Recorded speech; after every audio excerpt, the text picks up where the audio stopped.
Bonjour Régis, Bonjour Aymeric. ravi d'être reçu aujourd'hui dans vos tout nouveaux bureaux de Gaz Océan à Marseille pour cette nouvelle rubrique de Connaissez-vous les armements français. Donc vous êtes le président de Gaz Océan et un ancien élève de la marine marchande.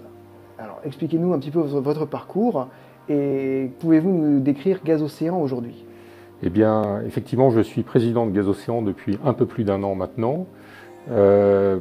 J'ai suivi une formation C1 à l'école de Marseille, à l'Hydro de Marseille, donc entrée en 87. Ouais. Et parmi mes tout premiers embarquements, je suis rentré chez Gaz Océan en tant qu'élève. D'accord. Donc j'ai navigué chez Gaz Océan sur ce navire que vous voyez ici, le Descartes, qui à l'époque effectuait des rotations entre l'Algérie et la France. Et ça, eh bien, c'est le passé. Aujourd'hui, Gaz Océan, c'est 9 navires, dont 8 sous pavillon français, sous RIF. Et parmi ces 9 navires, vous en avez 8 donc, sous RIF, et les 7 de ces navires effectuent du trading international, donc ils sont au tramping au niveau mondial. Et 6 navires sont des navires tout récents, tout neufs, sortis entre 2020 et 2022 des chantiers coréens. D'accord. Alors, de mémoire, Gaz Océan fait du GNL, donc du gaz naturel liquéfié. Vous pourriez nous expliquer un petit peu le panel français du gaz, parce qu'on a déjà entendu parler de Marima, Géogaz, Knudsen. Comment se positionne chacun de vous dans ce marché français? Eh bien, Gaz Océan, effectivement, fait toujours du GNL, aujourd'hui que du GNL. D'accord. Dans le paysage du gaz français, eh bien, Gaz Océan, c'est l'historique du gaz au niveau français, et nous sommes toujours les premiers sur cette activité.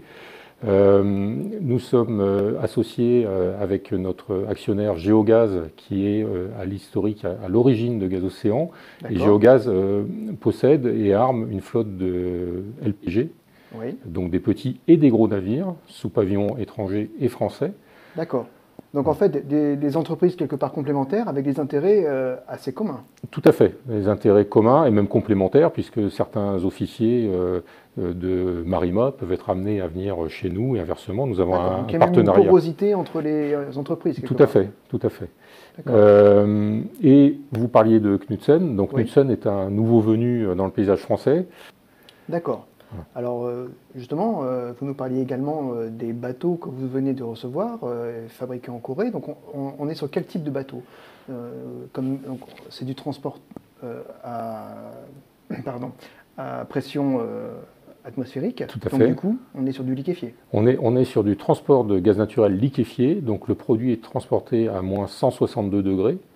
Ces navires sont des gros navires qui transportent 174 000 mètres cubes de gaz naturel liquéfié. Donc ce sont des navires qui font 300 mètres de long. On est beaucoup plus gros que ce que vous voyez ici.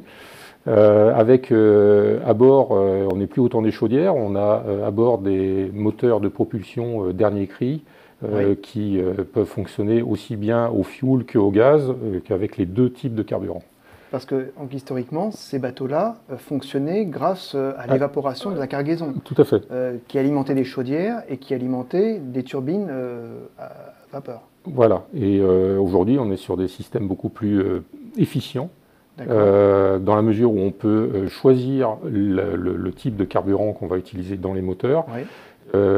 Parce que ce système de propulsion est complété par un système de refroidissement qui n'était pas possible il y a encore 50 ans. Donc ce qui diminue en fait les pertes, peut-être, ou l'évaporation de la cargaison. Oui. Nous avons un niveau de perte très minime, voire qu'on peut pratiquement réduire à très peu de choses sur ce type de nouveau navire. D'où en fait l'intérêt de passer au dual fuel, qui est quasiment une propulsion permanente, ou plutôt au fuel et occasionnelle au gaz, ou on peut vraiment passer au gaz régulièrement? On peut choisir. C'est selon les besoins du moment et selon les besoins décidés par l'affréteur, qui possède la cargaison et qui va décider, selon l'utilisation de la cargaison, ce qu'il souhaite en faire. D'accord. Alors on parlait tout à l'heure des officiers. Vous êtes sur un modèle donc, de pavillon français au registre international. Ce registre autorise juste le commandant et son suppléant.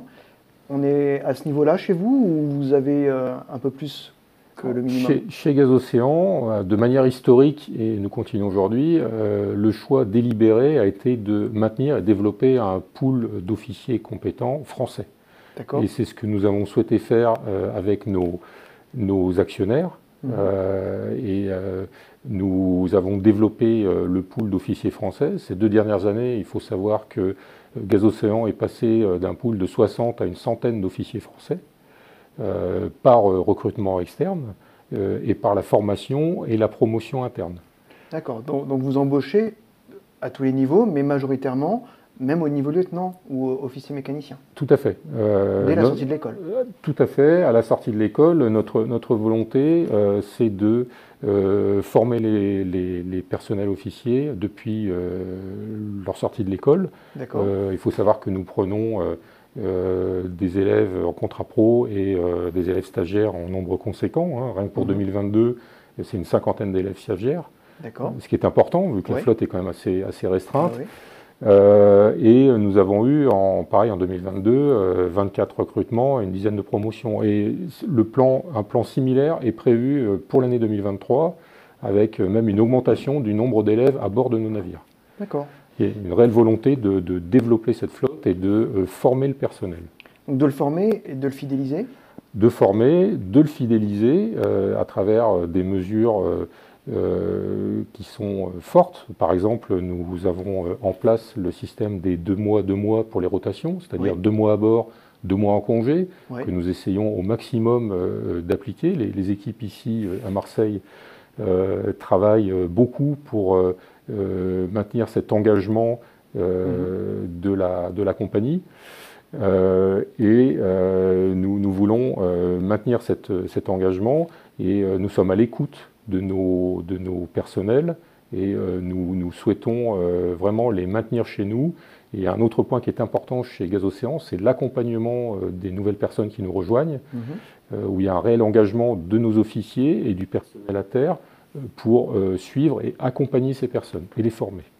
D'accord, parce que 2 mois, c'est quand même une période qui est intéressante. Aux transporteurs de vrac, c'est quasiment inédit, il y en a très peu.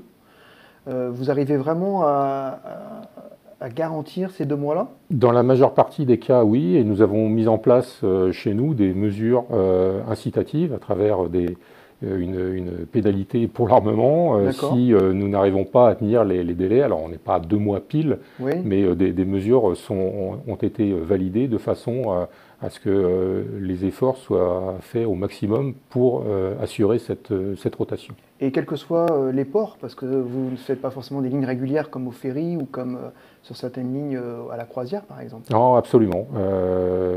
Alors, bon, selon les ports, nous, ce qui nous importe, c'est la sécurité de nos personnels. Dans certains ports, il ne va pas être possible de faire des relèves, mais ça demande une anticipation importante de notre service armement. D'accord. Voilà, donc typiquement, les navires que nous gérons techniquement assurent des rotations en ce moment, c'est entre les États-Unis et l'Europe, entre les États-Unis et l'Asie, et des chargements essentiellement Asie pour Asie ou Asie pour Europe. Et sur ces chemins, eh bien, nous essayons au maximum d'organiser les relèves.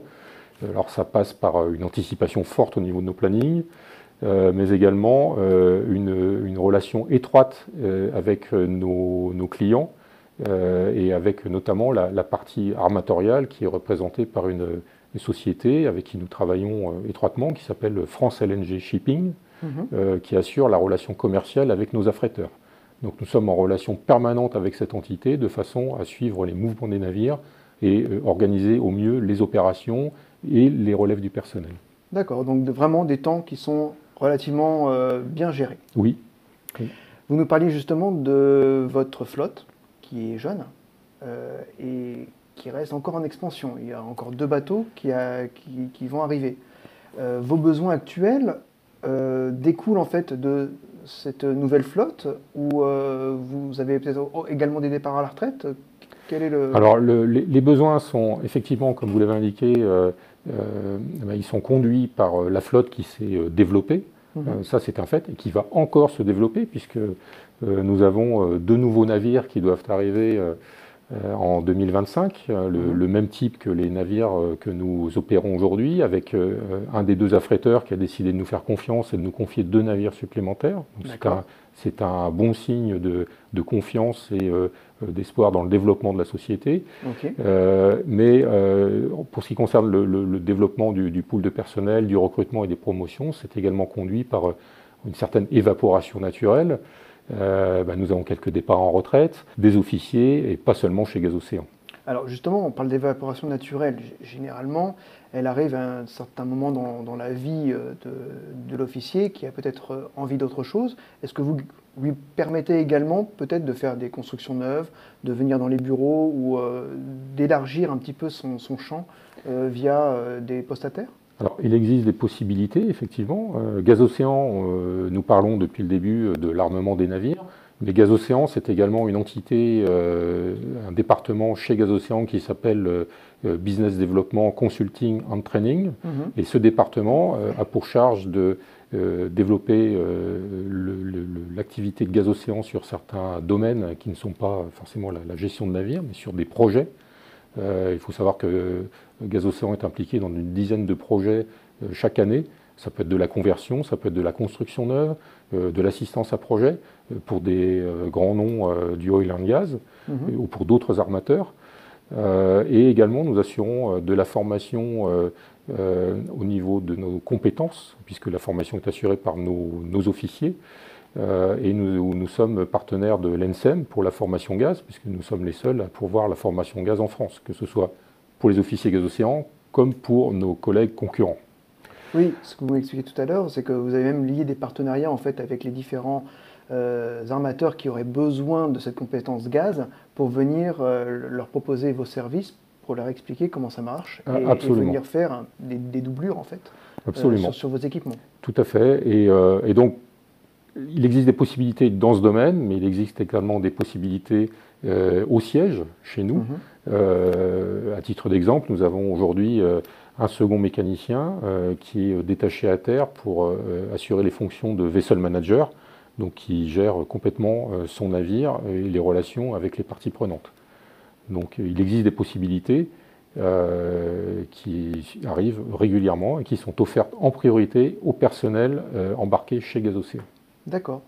Alors le gaz aujourd'hui, on en entend beaucoup parler dans l'actualité, donc ça devient un enjeu aujourd'hui géopolitique, mais demain pour les navires, ce sera quand même le carburant qui sera certainement privilégié dans une première transition. Aujourd'hui, vous attendez 2 navires. Est-ce qu'il y a d'autres challenges à venir pour Gazocéan? Est-ce que vous avez d'autres choses à nous apprendre? Il y a également d'autres projets sur lesquels nous travaillons en direct avec le département Business Development dont je vous ai parlé précédemment, mais également avec nos clients actionnaires qui sont Géogaz et NYK, donc qui est un des principaux armateurs de tête au niveau mondial, qui a une grosse flotte de GNL et qui travaille aujourd'hui sur les carburants de demain. Et nous sommes en partenariat avec ces clients et leur département de développement de ces nouveaux carburants. D'accord. Donc Gazocéan s'inscrit vraiment dans l'avenir, dans la transition et dans l'accompagnement de cette transition. Absolument. Voilà. Et une de nos valeurs qui a toujours été et qui demeure chez Gazocéan, c'est l'innovation. Et nous voulons rester sur cette valeur. C'est important pour nous. Donc, et en plus aujourd'hui, vous cherchez des collaborateurs pour un temps plutôt long et que vous allez amener à toutes les fonctions possibles à bord et ensuite à terre. Oui, nous voulons attirer les talents chez nous, mais nous voulons conserver ces talents chez nous sur une longue durée. C'est une volonté affichée et partagée avec nos actionnaires et nos clients. Très bien. Merci beaucoup Régis. Si vous voulez les contacter, évidemment, n'hésitez pas à leur écrire. Nous mettrons toutes les coordonnées possibles en bas de page. Merci beaucoup. Merci Émeric. À bientôt. Au revoir. Au revoir.